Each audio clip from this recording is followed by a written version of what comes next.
9 साल गुजर जाते हैं। अब रूडो यहाँ पे बड़ा हो चुका था। वो उसी आदमी के परिवार के साथ रहता था जिसने उसे गोद लिया था। वो सोच रहा था कि जब वो बड़ा हो जाएगा तो इस घर को छोड़ के चला जाएगा, मगर उसकी मम्मी और पापा उसकी तरफ बहुत ही दयालु थे, इसलिए वो उनके साथ रहने का फैसला करता है। मगर उसकी बहन जिसका नाम शार्लेट है वो उसे बिल्कुल पसंद नहीं करती थी। रूडो विश करता था कि उसकी बहन उसे पसंद करने लगे। फॉक्स गर्ल यानी कि फ्ले आकर सबको खाना परोसती है। तभी शार्लेट उसको उसके साथ खेलने के लिए बोलती है, लेकिन फ्ले यानी कि फॉक्स गर्ल उसके साथ खेलने के लिए मना कर देती है। फिर रूडो उसे सब कुछ छोड़कर उसके साथ खेलने का बोलता है। फ्ले तुरंत उसके साथ खेलने के लिए मान जाती है। वो दोनों पूरा दिन एक दूसरे के साथ खेलने लग जाते हैं। तभी उसके सामने उसकी माँ आकर उसे माफी मांगती है। शार्लेट अभी भी उसके साथ शर्मीली है, लेकिन उसका मानना है कि बड़ी होने के बाद वो उसके साथ अच्छे से पेश आएगी। रूडो इस बात से दुख था कि उसकी बहन उससे कभी प्यार नहीं करेगी। उसकी माँ बताती है कि अगर तुम वास्तव में चाहते हो कि तुमसे तुम्हारी बहन प्यार करे तो तुम्हें कमरे के अंदर से बाहर आना पड़ेगा। हमें पता चलता है कि रूडो इस जीवन में भी पिछले जीवन जैसे ही जी रहा था, अकेला हारा हुआ व्यक्ति। उसकी माँ बताती है कि उसकी बहन भी ये नहीं चाहती कि उसका भाई हारा हुआ एक लूजर व्यक्ति हो। रूडो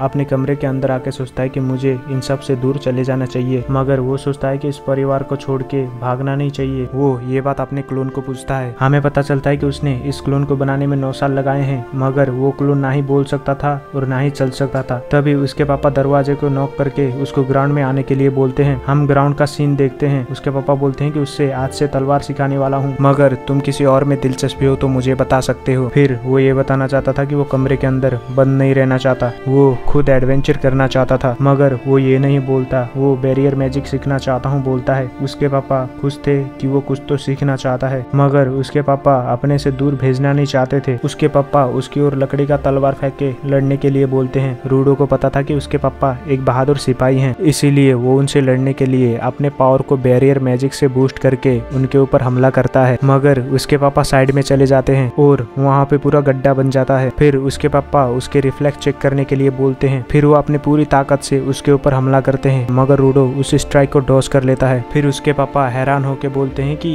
इस अटैक को तो 30 लेवल का आदमी भी नहीं रोक सकता, तो तुमने इसको कैसे रोक लिया। फिर वो उसका लेवल पूछते हैं। रूडो बताता है कि उसका लेवल सिर्फ 2 है। वो जितना भी अपनी लेवल बढ़ाने की कोशिश करता है, मगर उसका लेवल हमेशा 2 ही रहता है, इसीलिए वो लेवल बढ़ाने को छोड़ के अपने बैरियर मैजिक सीखने में ज्यादा ध्यान देता था। उसके पापा बोलते हैं कि उसे ऐसे ही ट्रेनिंग कंटिन्यू करते रहना चाहिए। दूर से उसकी बहन भी ये सब कुछ देख रही थी। रात हो जाती है, मगर अभी भी उसके पापा जाग रहे थे। उसकी माँ को एहसास हुआ कि वो हाल ही में कुछ ज्यादा ही काम कर रहे हैं। उसके पापा बोलते हैं कि हमारा रूडो एक डेमोन का अवतार है। ये सुनकर उसकी मम्मी हैरान हो जाती है। वो दोनों डिसाइड करते हैं कि ये बात अपने तक ही रहने देना चाहिए बोलते हैं, और जैसा भी हो अपने बच्चे को एक बेहतरीन जीवन देंगे। शार्लेट भी ये सब कुछ सुन रही थी। वो भी हैरान हो जाते हैं कि उसका भाई एक डिमोन है।